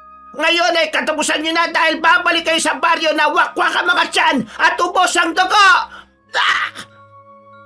Napatalo ng aswang sa malayo matapos siyang saksakin ng magtatay ng Mang Jun at July. Habang napapasandal sa puno ay umawak siya sa tiyan na napuruhan. Walagya kayo. Pero hindi na bale dahil matutulad na rin naman kayo sa isang inyong kasama. Pagpipiestahan namin kayong lahat. Papatayin kita bago mo magawa yon! Kung kaya mo, nakakalimutan mo yata ako si Tomba, ang tagatumba ng mga bagong salita. Tumalon-talon sa puno ang aswang at ang nasa bahagi na siya na hindi nakikita ay doon siya umalulong para magtawag ng mga kasama.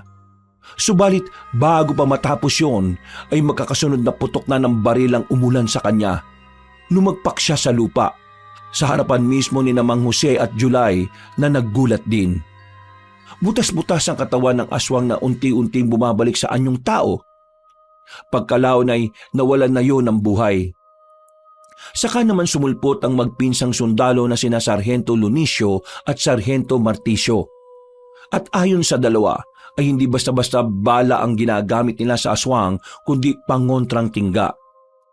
Doon din ay sinabi ng dalawa na naubos na ang mga kasama nila. Nilapan na lahat ng mga aswang. Inaya na rin silang umalis sa lugar na yon dahil nagpadala na ng hudyat ang napatay nilang aswang na si Tomba. Maraming salamat sa pagliligtas niyo sa amin. Sinabi nga ng magpinsan na hindi pa sila ligtas kaya mabuting magsama-sama lang. Binagyan din nila ng iba pang gamit na panlaban sina Mang Jun, July at ganoon na rin si Aling Haria. Maya-maya pa, sa paglalakad nila sa masukal at madilim na gubat ay sumalubong na naman ang dalawang aswang. Sina Dudong at Idoy na mga pamangkin ni Tatang Ambo. Katulad ng iba ay may pakpak din ng dalawa at sinabi nga ni na Sargento Lunicio at Sargento Marticio na aswang na mga layog ang kaharap nila. Tapos na ang pagtakas. Sasaluhin kayo ng lupa ng Kulimlim, mga walang kwentang tao. Ito ang saluhin nyo mga alimal! Tinalon niya sa dilim ang aswang na layog at nakahawak siya sa pakpak nito. Umigtad sila at nagpagulong-gulong sa lupa. Dahil doon ay sumugod din si Idoy pero hindi siya hinayaan ni July na makalapit sa tatay niya. Mamamatay kayo mga aswang kayo! Gagantihan namin kayo sa pagpatay sa kapatid ko! At buong lakas na inihagis ni July ang martilyong bitbit sa mukha ng aswang na si Idoy. Parehong bumagsak at napatay ang mga aswang na sina Dudong at Idoy. Dali-dali naman silang umalis sa lugar na yon dahil naririnig nila ang iba pang aswang na paparating pa. May mangilan-ngilan pa silang nasa lubong pero dahil na rin sa tulong ng kasama nilang sundalo na halatang sanay sa pakikipagtunggali at maraming alam sa aswang, madali nilang natatalo ang mga kalabang nakakaharap. Ang magtiya ay nakaramdam ng kapanatagan kahit tila malayo pa sa katotohanan ng lahat. Kahit pa wala pa rin kasiguruduhan kung makakaligtas nga sila at aabot pa ng umaga. Meron pang isa ron sa bandang puno. Tingnan niyo! Kagad nagpaputok ng baril si Sargento Lunicio at kahit madilim ay nasapul niya sa noo ang aswang na bumagsak sa lupa na wala ng buhay. Nang meron pang sumunod na maliit na aswang ay inikot ni July ang katawan nito at tinaga ang leeg. Tumalsik ang itim na dugo dahilan para mapaurong ang dalawa pang aswang na susugod sana. Ano? Lumusob kayo! O walang iya kayo! Dumating ang aswang na si Gregorio na nasa anyo ng aswang at sumalakay ito. Mabilis siyang kumilos kaya nagtakbuhan sila palayo at patago. Dahil doon ay mas lumakas pa ang loob ng dalawang aswang na kaninang inaduduwag na. Tiya, natatakot po ako. Mamamatay na po yata tayo dito eh. Ang dami ng mga aswang. Huwag kang matakot, Roque. Dahil hindi tayo papabayaan ng Diyos. Magtiwala lang tayo at manalangin sa Kanya. Hinawakan ng ginang ang kamay ng kanyang pamangkin, saka sabay silang pumikit at nanalangin. Sa isang iglap ay narinig na lang nila ang aswang na si Gregorio na sumisigaw sa tindi ng sakit na nararamdaman. Walang iya kayo mga sundalo kayo! Hindi ako papayag na mapatay niyo ako ng basta-basta! Papatay ko kayo! Papatay ko kayo! Ikaw ang unang mamamatay! Etong sayo! Kitang-kita na magtiyak kung paano pokpokin ni July ang tagiliran ng aswang. Tumakbo kagad siya sa gilid ng puno at nagtago at sina Sargento Lunicio at Sargento Marticio na ang sumunod na umatake. Pagka-reload ng kanilang baril, ay magkakasunod nilang pinaputukan si Gregorio na nakaiwas pa noong una. Pero sa ikalawang pagkakataon ay hindi na niya natakasan ng mga tinggang may pangontra. Sinubukan niya pang tumakas pero biglang sumulpot si Mang Jun sa harapan niya habang gumagapang siya. At saan ka pupunta, aswang ka? Akala ko ba kami ang hindi makakatakas ha? Hindi ako papayag na mapatay niyo ako! Mga mahihina kayo! Ano? Sino ang mahila ngayon? Sino ngayon ang gumagapang aswang? Papatayin kayong lahat ni tatangam mo! Alay ko! Kayong mamamatay at mauubos! Hindi na nga binigyan ng pagkakataon ni Mang Jun si Gregorio. Itinarak niya sa leeg ang matulis na kahoy habang nagkakakawag ang aswang at sa huli ay tuluyan niya itong nawalan ng buhay. Nang makita yun ng dalawa pang aswang, ay umangil lang sila habang natatakot. At bago pa sila makatawag ng atensyon, ay pinagbababaril na sila ni Sargento Marticio. Pagkatapos noon ay ilang minuto rin silang natahimik pero hindi pa rin sila tumigil sa paglalakad. Kailangan nilang makahanap ng mas ligtas na lugar kung saan hindi malaki ang lamang ng mga alagad ng kadiliman. Tiya, may apoy puro no? Oo nga no.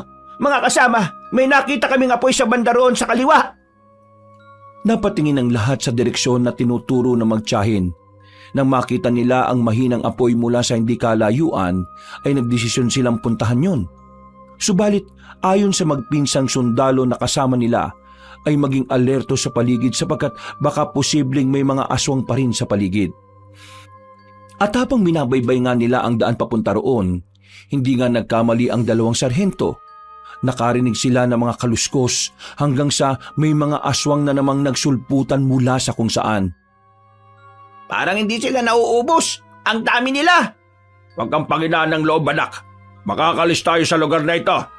Alam ko naman po yun, Tay. Isa sa kanila ang sumugod kay July mula sa ere. Pero sinalo ito ni Mang Jun gamit ang isang kahoy na poste at itinusok sa tiyan ng halimaw. Ang ilan pa ay pinagtulungan na magpinsang sundalo na kaagad nilang napabagsak. Ilang saglit pa, nang matuntun nila ang pinanggagalingan ng apoy, ay nakita nila ang isang lumang kubo na sinusunog ng mga sundalo para sa signal fire. Nagtago agad sila sa likuran nito. Samantalang hinugot naman ni Mang June ang lumang lighter sa bulsa. May gasolina to mga pinamuna sa makina kanina. Magsiga pa tayo sa palibot. Dahil natatanda ko sa kwento ron sa baryo natin na ayaw nga raw sa apoy ng mga aswang. Tama, yun nga rin ang pagkakaalam ko. Sumang-ayon ang lahat matapos sumigunda ng magpinsang sundalo na maraming karanasan at alam patungkol sa aswang. At ganoon na nga ang ginawa nila. Tinupok nila ng apoy ang paligid. Kaya nang dumating ang mga aswang, ay bumagal ang mga ito na tila ayaw tumawid sa apoy. At ilang saglit pa nga, mula sa kadiliman ay muling nagpakita ang pinuno ng mga aswang na si Tatang Ambo. Mabuti nagpakita ka rin ulit, hayop ka! Ikaw ang pinuno ng mga aswang, di ba? Kaya umanda ka sa ginawa mo sa anak kong si Augustus. Hindi ko palalampasin ang pagpatay niyo sa kanya. Magbabayad kayong lahat, lalong-lalo ka na! Tignan natin kung sinong matitirang matibay. Kayo na 6 na lang o kami na kahit isa lang ay katumbas na ng 2 ninyo. Puro ka satsat! Kung totoo matapang kang aswang, magharap tayo ng ama sa ama. Ipapakain ko ang mukha mo sa lupa. Hindi ako tanga para gawin yon. Hindi ako naging aswang para magpauto sa isang hamak na tao lang. Ha! Siraulo kayo mga sundalo kayo! Mamamatay din kayo! Natigilan na matandang lalaki matapos siyang paputukan sa paa ng magpinsang sarhento. Napaangil din ang mga aswang dahil sa ginawang yun ng 2 sundalo. Pagkalaon ay tumitig ng matalim sa kanila si Tatang Ambo bago muling umisi. Magpakasaya na kayo sa gitna ng apoy dahil mauubos din yan maya-maya, lalo na at nagbabadya ang pagulan. Hindi nyo kami ay matatakasan. Kayong lahat ay magiging bahagi ng baryo ng Kulimlim. Pero hindi bilang padauhin, kundi bilang mga handa namin sa habag. Kung may mamamatay man sa gabing ito, hindi kami yon, kundi kayo mga animal na halimaw. Sige, tignan natin! Sa galit ni Aling Haria ay kinuha niya ang isang kahoy na may apoy at buong lakas niyang ibinato na tumama sa katawan ni Tatang Ambo. Napaangil sa galit ang matandang aswang, ganun din ang iba pa. Sinubukan nilang umatake pero pinaputukan ng magpinsang sundalo ang mga aswang na sa takot ay nagpulasan. Alam kasi nila na tiyak ang kamatayan kapag tinamaan ng tingga na may pangontra. Sargento Lunicio! Sargento Marticio! Patayin niyo na ang pinuno ng aswang para matapos na ito! Pagtango ng magpinsang sundalo ay pinaulanan nila ng bala si Tatang Ambo. Umatras sa matandang Ginoo pero may mga bala na tumama sa katawan niya. Ang ibang aswang ay pinaghahagisan ni Mang June at July ng apoy na nagpulasan din. Galit na galit ang pinuno ng aswang habang sumisigaw dahil tila nilalamon ng apoy ang balat niya dahil sa tama ng tingga ng baril. Napasigaw din ang iba pang mga aswang na tila ba konektado sila sa isa't isa. Napansin yun ng batang lalaki kaya hinila niya ang laylayan ng tiyahin at takot na nagsalita. Iya, para po silang konektado lahat kay Tatang Ambo. Kapag si Tatang Ambo ang pinuntirian nyo, sigurado pong lahat ng aswang ay mamamatay na rin. Napansin ko rin yan, pamangkin. Napakatalino mo talaga at ang galing mo mag-obserba. Mga kasama, puntirihin nyo si Tatang Ambo. Siya ang pinanggagalingan ng kapangyarihan ng mga aswang. Kapag napatay siya, lahat sila'y mamamatay na rin. Dahil doon ay mas pinuntirya pa ni na Sargento Lunicio at Sargento Marticio ang pinunong aswang. Dahil doon ay nagtulong-tulong din ng mga aswang na ipagtanggol ang kanilang leader. Pero marami ang napatay kaya isa-isa silang umatras dahil na rin sa takot. Hindi po ito tapos! Sisiguraduhin kong hindi kayo makakalis ng buhay sa lugar na ito! Pagkatapos sabihin ni Tatang Ambo, ay tuluyan na silang nawala sa dilim ng gubat. Dahil doon, nakahinga na muluwag ang lahat at pansamantalang nakapagpahinga. Tataboy din natin sa wakas sa mga walang yang aswang na yon. Oo nga, sana sumapit ang umaga para makita na natin ang paligid at makaalis na kaagad tayo sa lugar na ito. Kaunting tiis na lang po, Aling Haria. Tapos na po ang laban. Hindi pa po tapos ang laban, tiya. Nararamdaman ko po sila sa paligid. Naghihintay lang po sila sa atin kaya wag po tayong matutulog. Dahil sa sinabing yun ng batang lalaki ay napabuntong hininga na lang sina Mang June at July, ganun din ang tiyahin niyang si Aling Haria. At makalipas ang ilang minuto ay narinig nila ang helikopter sa langit. Dahil doon ay napatingala silang lahat. May helicopter! Papalapit dito! Oo nga po, Aling Aria! Napatingin sila sa dalawang sarhento matapos sabihin ng mga yon na dumadaan talaga ang helikopter sa dakong yon. Signal area kasi ang kinaroroonan nila, kaya rin pala pamilyar sa mga sundalo ang lugar. Ilang sandali pa nga ay tumapat sa ibabaw nila ang nasabing helikopter. Hinangin ang apoy pero hindi naman ito namatay. Nagulog mula sa itaas ng mahaba at matibay na tali at mula roon ay nagbabaan ng ilan pang sundalong galing sa syudad. May mga dala silang night vision, baril at medical kits. Lumapit ang dalawang sarhento at sumaludo. Rumisponde ang mga yon dahil bago sumabog ang military truck ay nag-report na ang mga sundalo kanina. Nireport ni na Sarhento Lunicio at Sarhento Marticio na sila nga lang ang nakasurvive sa nangyari. Kasama ang mga sibilyan na sina Mang June, July, Aling Haria at Roque. Nakikiusap po ako sa inyo. Isama niyo na po kami at huwag na po kayong babalik sa baryo Kulimlim. Magsikat na po ng araw kayong maggalugad dahil delikado sa ngayon. Nasa paligid lang po ang mga aswang. Napaismid ang mga sundalong nakarinig. Natawa pa nga ang ilan dahil sa sinabi ng batang lalaki. At pagkatapos ay sinama na nga silang lahat pasakay ng helikopter. Habang lumilipad palayo ang sasakyang panghimpapawid, ay napapatingin ang magtiya sa mga kapunuan sa ibaba. Niyakap ni Aling Haria ng mahigpit ang kanyang pamangkin. Roque, sa wakas ay makakalaya na talaga tayo sa impyerno. Hindi na rin tayo masusundan ng Tiyo Junior mo. Magsisimula na tayo ng panibagong buhay. Hindi na nga po tayo masusundan ni Tiyo Junior pero yung mga aswang po, tiya, hindi po sila titigil. Huwag mo nang isipin yon. Hindi nila tayo masusundan na po. Maniwala ka sa akin. Naririnig ko pong bumubulong sa angin si Tatang Ambuy. Sige na, matulog ka na, Roque. Pagod lang tayo pareho. Dahan-dahang nagpikit ng mga mata ang magtiya at paggising nila ay nasa shelter na sila sa syudad. Lagpas 1 linggo silang nagpagaling sa isang shelter sa lungsod. Binigyan din sila ng proteksyon ng lokal na pamahalaan at isang ulat ang natanggap ni Aling Haria na ikinabigla niya. Wala na raw ang kinakasama niyang si Mang Junior dahil nasaksak ng mga kainuman.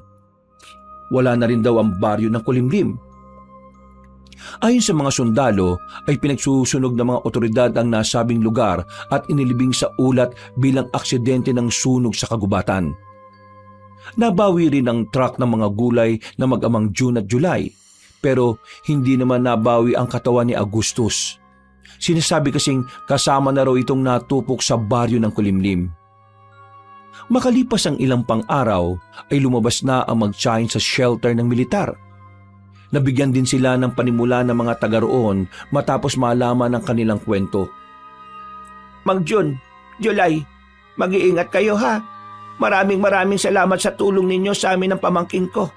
Habang buhay kong tatanawin itong utang na loob sa inyo dahil hindi nyo kami iniwan. Maraming salamat din sa inyo. Naway maging masaya ang pamumuhay nyo rito sa syudad. Pagpalain kayo nawa ng Diyos. Ikinalulungkot ko pala ang nangyari kay Agustus.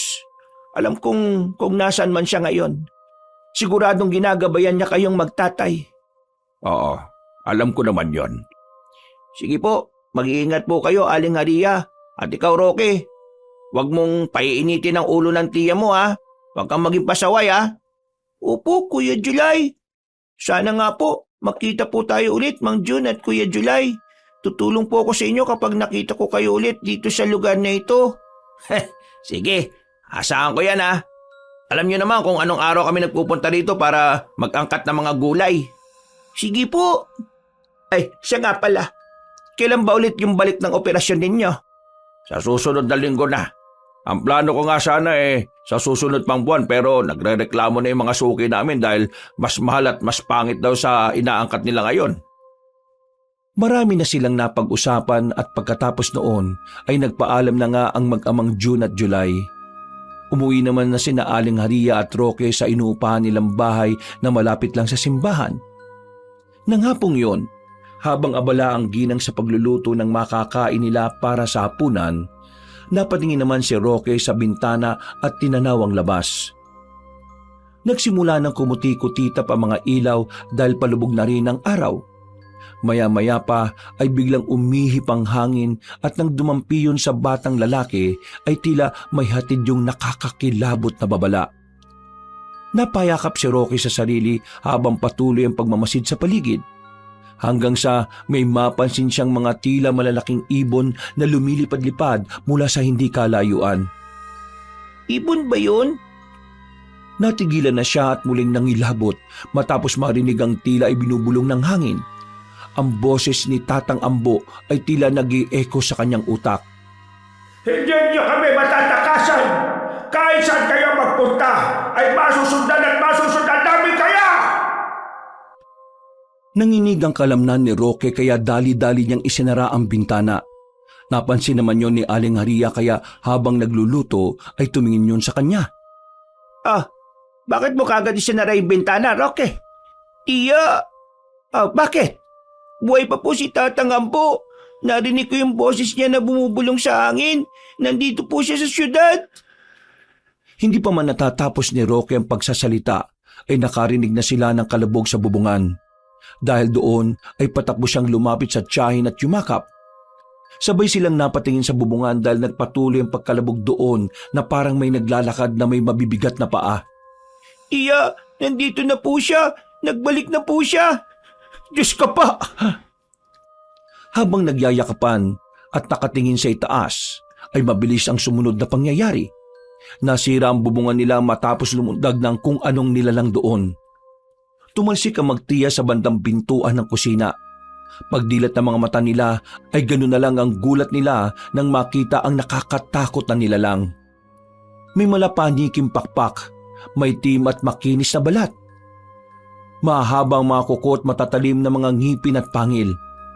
Naglalaway pa yon habang inilalabas ang mahabang dila sa kanila. Si Tatang Ambo ay biglang ngumisi sa kanila habang tinatapunan sila ng matalim na tingin. Kumusta? Ano mo kami natunton dito? Sinasabi ko naman sa inyo, hindi niyo ako matatakasan.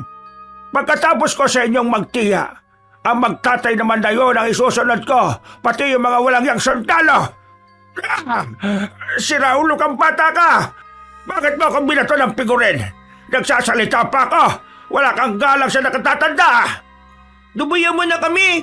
Nananahimik na kami Bakit ko naman gagawin yan? Pagkatapos yung ubusin ang buong angkan ko, ay sasabihin mo sa akin yan. Pinatay niyo si Inday, si Tomba, si Dudong, si Indoy at Gregorio.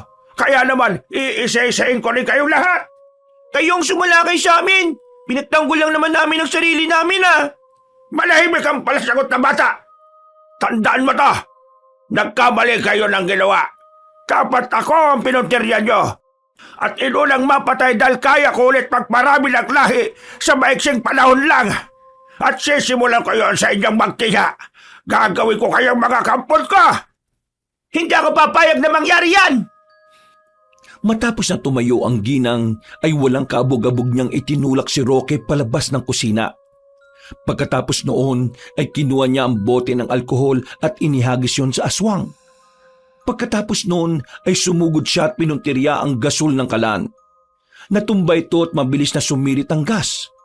Hindi na nagdalawang isip ang ginang na sindihan ng lighter na nasa bulsa at hinagis sa kinaroroonan ni Tatang Ambo.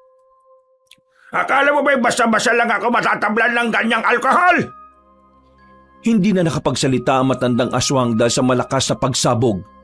Pagkatapos noon ay tumalamsik si Aling Haria sa labas ng kusina. Nasunog ang kitchen area at sinikap naman na bumangon ng ginang kahit nahihilo siya at duguan sa tindi ng natamo. Nabingi rin siya sa lakas ng ugong at habang iginagala ang tingin ay nakita niya sa bandang kaliwa si Roque na umiiyak. Pero hindi niya naririnig ang kung anong sinasabi ng batang lalaki. Tila nag-slow motion kasi ang paligid dahil sa nangyari. Nang lumingon si Aling Haria sa nasusunog na kusina, ay may nakita siyang nilalang na nasusunog doon sa loob. Pagkatapos sa mga pangyayaring yon, ay tuluyan nang umikot ang kanyang paningin at nagdilim. At ang mga sumunod na nangyari ay nawala na siya ng malay tao. Tiya! Tiya Ria! Gising po! Tiya! Pagmulat ng mga mata ni Aling Haria ay puting kisame ang tumambad sa kanya. Napasinghot siya matapos malanghap ang amoy ng alkohol. Iginala niya ang tingin sa palibot ng tahimik na paligid na pinaiingay lang ng mahinang pagtiktak ng wall clock na nasa dingding. Dahan-dahan niyang ipinaling sa kaliwa ang tingin dahilan para makita niya ang pamangkin na si Roque. Nakaupo yun sa gilid ng kama habang hawak ang kamay niyang nakabenda. Roque, Tiya, gising ka na po, Tiya. Salamat po sa Diyos na gising ka na po. Nasaan tayo, pamangkin? Anong ginagawa ko rito? Anong nangyari? Nasa ospital po tayo ng lungsod, Tiya. Mamaya ko po ipapaliwanag ang lahat. Tatawag lang po muna ako ng nurse, ha? Lumabas nga kaagad ang batang lalaki at tumawag ng manggagamot habang umiiyak. Laking pasalamat niya talaga sa Diyos dahil nakaligtas ang kanyang tiyahin sa malagim na panganib. Nang okay-okay na ang lahat, ay sinabi nga ng doktor na malayo na sa panganib ang ginang. At matapos siyang matingnan, ay muling nag-usap ang magtiyahin. Salamat po talaga sa Diyos. Okay nang lagay niyo, Tiya. Salamat din sa pag-aalaga mo sa akin. Wala po ba talaga kayong matandaan, Tiya? Meron naman, Roque. Sinalaki ni Tatang Ambo yung bahay natin tapos pinasabog ko yung tangke sa kusina. Nakita kong nasunog siya. Pero wala pong nakita yung mga bumbero na patay na katawan dun sa kusina eh. Kung ganon buhay pa nga siya. Matindi talaga ang halimaw na yon. Kaya nga po, pero wag na po muna nating isipin yun, Tiya.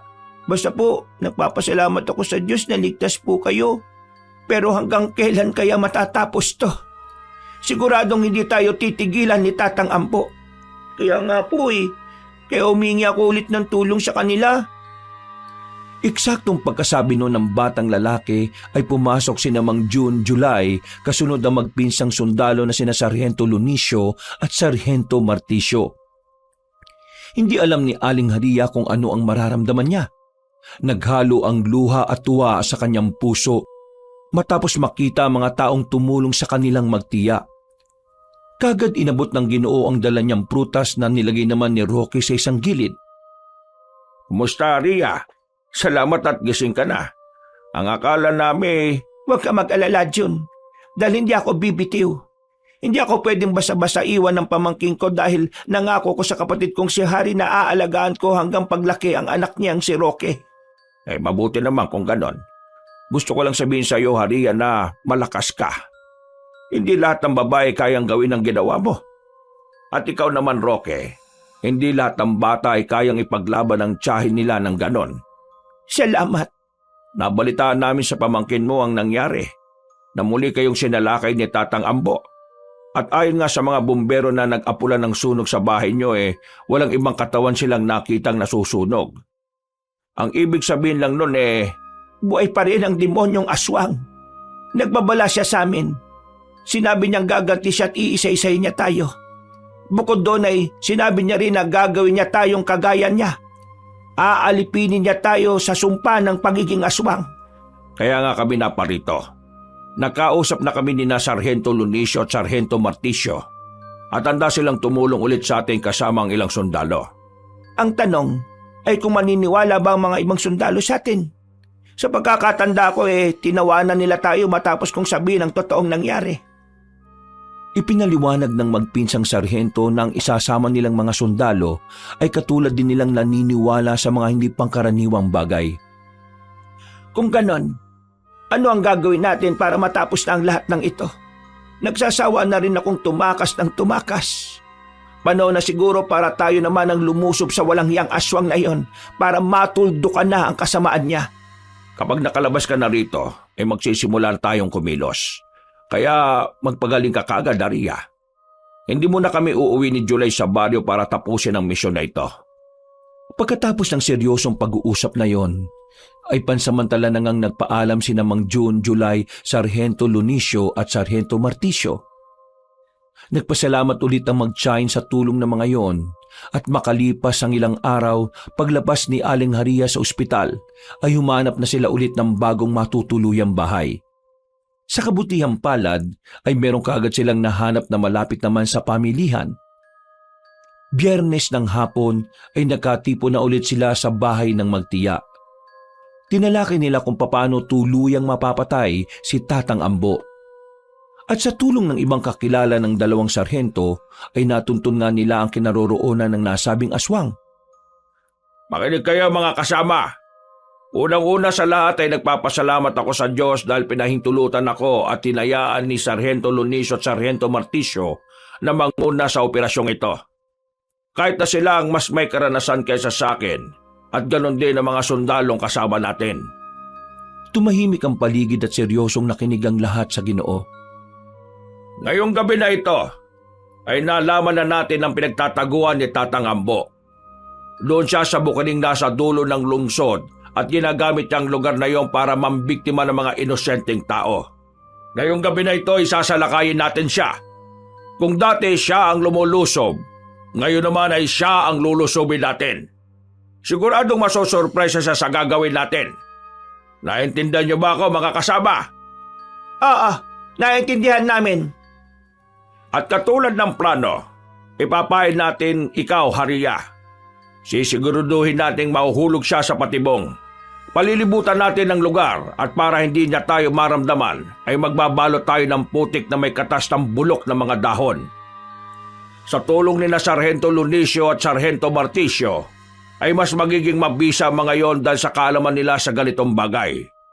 At kapag nasilo na natin siya, sabay-sabay natin tong isasaboy. Napatingin ang lahat sa hawak ng Ginoo na isang maliit na botelya. Kulay berde ang likidong laman nun at nang binuksan niya yon ay umaalingasaw ang amoy ng dahon. Sa tulong pa rin nila Sargento Lunicio at Sargento Marticio, nalaman natin na mabisang panlaban sa mga aswang ay ang katas ng talumpunay. Ang lugar na maraming tanim na ganitong halaman ay hindi natake ng mga aswang dahil ayaw na ayaw nila ang amoy nito. Kapag sinabi natin ito kay Tatang Ambo, unti-unti siyang mamamatay na parang nalulusaw at parang sinabuyan ng asido. Handa na ba lahat? Nagsigawan ng lahat ng nasa silid at idiniklara na nga kagad nila ang tagumpay. Ilang saglit pa, pasado 5:30 ng hapon nang naghahanda na ang lahat, ay nilapitan ni Roque ang kanyang tiya at niyakap sa likuran. Tiya, mag-iingat ka po ron ha. Malayo po kami ni Kuya July sa inyo kaya mag-iingat ka po talaga. Huwag ka mag-alala, Roque. Walang mangyayaring masama sa akin. Nakita mo naman kung sino ang mga kasama ko. Mas matatapang na sundalo na handang lumaban sa alagad ng kadiliman. Pero nag-aalala pa rin ako sa iyo, tiya eh. Walang mangyayaring masama sa atin dahil si Tatang Ambo ay mapapabagsak natin. May tiwala rin ako sa kakayahan mo, pamangkin. Sigurado kong hindi ka mapapahamak dahil matapang ka. Salamat po, tiya. Pagkatapos ng pag-uusap nilang yon, ay naganda na ang lahat. Dumating na ang military truck at sumakay doon sina Mang June, Aling Haria, Sargento Lunicio, Sargento Marticio at 4 pang sundalo. Sa isang lumang kotse naman ay sumakay sina July, Roque at 3 pang sundalo. Pagkagat ng dilim ay tinungo na nga kagad nila ang bukid na pinagtataguan ni Tatang Ambo.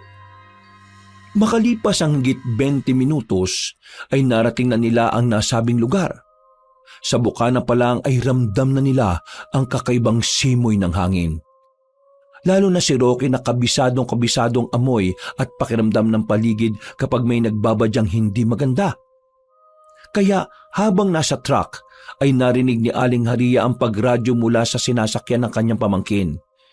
Ipinasabi kasi ng batang lalaki na nararamdaman na niyang nasa paligid si Tatang Ambo. Magaling talagang abilidad ng pamangkin mo, Haria. Saan niyo ba ito namana?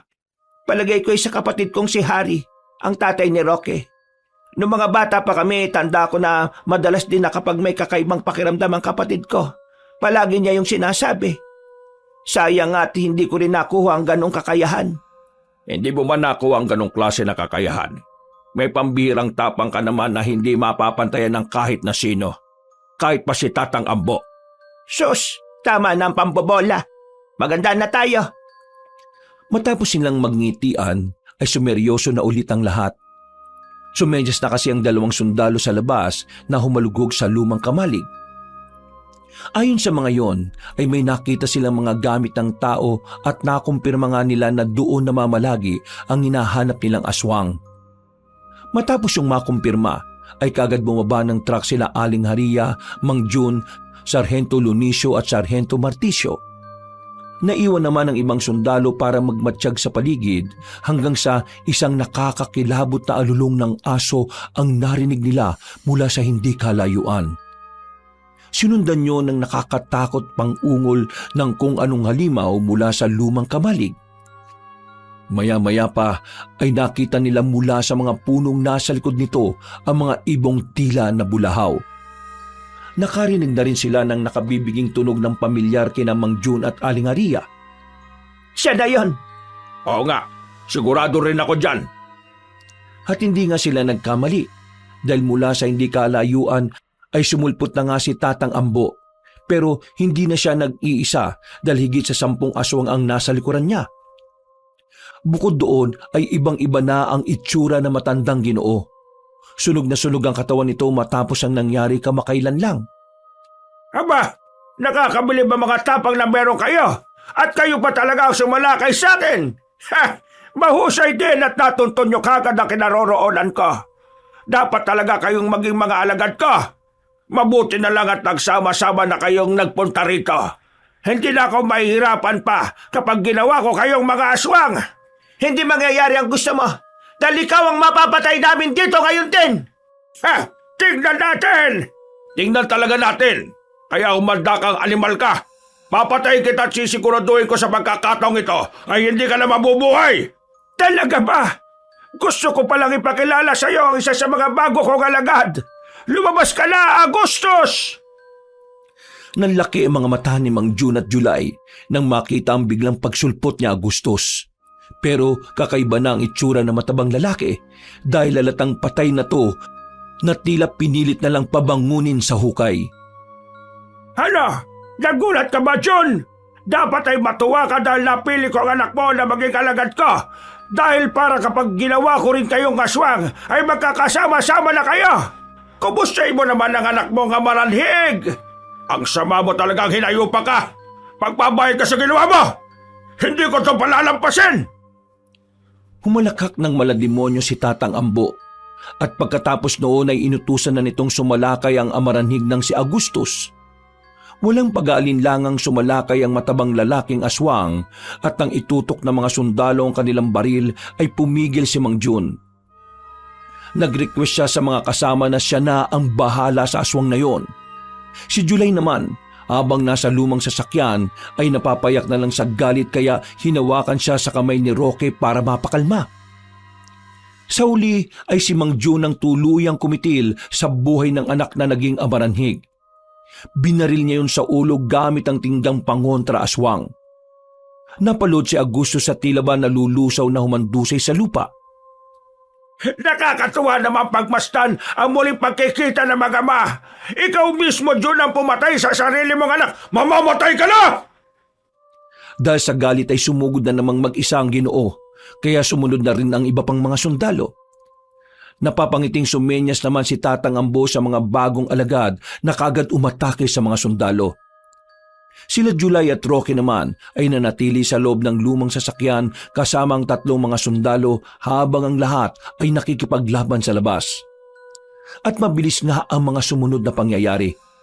Kitang-kita na nadihado si Tatang Ambo dahil sa malalakas na pangontra ng mga sundalo. Talagang pinaghandaan nila ang laban na yon. Nang makita ng mga matatandang aswang ang pangyayari ay tumakas na ulit siya. Pero hindi hinayaan ni Mang Jun at Aling Haria, Sargento Lunicio at Sargento Marticio na makatakas ang kalaban. Magkakasunod na pinaputukan ang magpinsang sundalong si Tatang Ambo na tinamaan sa magkabilang pakpak. Lumagapak ang matandang lalaki. At mula sa harapan niya ay sumalubong ang iba pang sundalo na umikot na may bahid ng mga putik sa katawan. Napapalibutan ka na namin at mag-isa ka na lang! Magbabayaran mo lahat ng ginawa mo, Tatang Ambo! Humanda ka! Wala ka ng takas ngayon. Walang yakang aswang ka. Ha! Subukan mong tumakas sa amin ngayon kung kaya mo! Sino naman ang nagsabi sa inyo na tatakas ako? Handa na akong harapin ang kamatayan, pero hindi lang ako ang dapat mamatay, kundi tayong lahat! Nagtaka sila nang makita na may kinuwang supot na matandang lalaki. May nakita silang kulay pulang ilaw mula sa loob ng supot at nang buksan yun ng aswang ay ganun na lang ang pagkabigla ng lahat ng mga sundalo. Ano yan? Bomba yata yan! Napatingin sila sa dalawang sarhento matapos yung sumigaw na pasabog na ang dala ng matandang aswang. Tignan natin kung matatakasan niyo itong lahat! Sinabihan silang lahat na tumakbo pero tila huli na ang lahat. Isang malakas na pagsabog ang naganap at ikinagulat ni na July at Roque mula sa lumang sasakyan. Tia Ria! Tatay! Dali-dali silang tumakbo sa kinaroroonan ng pagsabog at ganoon na lang ang gulat nila nang makita ang nangyari. Maraming lasog-lasog na katawan ang nagtalsikan na parang angging ulan. At sa kabutihang palad ay kaagad nakapagkublisi ng Mang Jun at Aling Haria, Sargento Lunicio, Sargento Marticio at iba pa. Ang siguradong namatay lang sa pagsabog ay si Tatang Ambo at ang katawan niya pala ang nagkalasog-lasog kasama ng iba pang aswang. Dahil doon ay umiyak na tumatakbo si Roque at yumakap ng maigpit sa kanyang tiyahin. Ganon din ang ginawa ni July sa kanyang tatay Jun. Tiya, wag mo na po akong iiwan para mo nangawa. Kayo na lang po meron ako eh. Huwag ka mag-alala dahil hindi kita iiwan, Roque. Nangako ko sa tatay hari mo. Salamat po, Diyos po. Salamat po talaga. Malaya na talaga tayo, Roque. Totoong malaya na tayo sa impyerno. Habang nag-iiyakan ay eksakto naman na nagdatingan ng mga kapulisan at militar dahil sa malakas na pagsabog na naganap. Lumipas ang 1 linggo ay patuloy na nagpagaling sina Aling Haria at Mang Jun sa ospital kasamang iba pa. Nang magkita-kita sila ay nagkaroon ng pag-uusap, tawanan at iyakan. Lalo na si Roque na ngayon ay mas masigla. Mas marami ng tanong at mas matibay na rin ang loob. Nailibing na nga rin sa maayos na sementeryo ang labi ni Agustus na labis namang ikinatuwa na mag-amang June at July. Ang dalawang sarhento naman ay pansamantalang nasuspindi sa kanilang trabaho, kasama ang iba pang sundalo na sumama sa kanila. Ganun pa man ay walang pinagsisiya ng mga sundalo dahil alam nilang nakatulong sila at ginawa nila ang alam nilang nararapat at tama. Tiya, pwede po ba tayong lumipat sa malayong lugar? Yung makakalimutan na po natin ang lahat-lahat ng nangyari po rito sa atin? Oo naman, pamangkin. Sa lugar kung saan walang sigaw, walang suntok at walang kadiliman. Gagawa tayo ng sariling tahanan at panibagong buhay. Paglabas nila ng ospital, ay dumaan muna sila sa tinutuluyan na mag-amang June at July. Katulad ng ginang ay hindi pa rin magaling ang sugat at galos ng Ginoo. Pero matatag, matibay ang paninindigan ng mag-ama. May pinadala silang mga pasalubong, isang bag na puno ng mga aklat at laruan. Para pag nababagot ka, may kaibigan kang bitbit. Magbasak at maglaro katulad ng isang normal na bata. Kalimutan mo yung lahat ng nangyari at magsimula kayo ng panibagong buhay. Salamat po, Mang Jun, Kuya July. 1 linggo pa ang lumipas, lumipat na ang magtiya sa isang maliit na komunidad sa isang probinsya. Malayo sa dating buhay, sa dating bangungot. Nagsimulang maging labandera si Aling Haria habang si Roque naman ay nag-aral na tulad ng isang normal na kabataan. Wala mang karangyaan ay puno naman ng katahimikan at pagmamahal ang kanilang tahanan. Isang araw ay muling nagbakasyon ng magtiya sa syudad at doon nga ay muli nilang nakita ang magtatay na June at July. Tuwang-tuwa ang lahat dahil malaki na ang pagbabago ng kani-kanilang mga buhay. Sa biyaya ng Diyos ay natahimik na ang lahat dahil wala na rin naman ang pinuno ng mga aswang na si Tatang Ambo. Nabuhay sila ng payapa Maging ang buong probinsya ay nalayo sa anumang banta ng mga aswang. Nang nasa tamang edad na si Roque, ay palagi niyang ikinukwento sa kanyang girlfriend na si Sarah ang naranasan nila sa probinsya. Tinatawanan lang siya ng babae pero hindi niya yun alintana dahil alam niyang totoo. Wakas,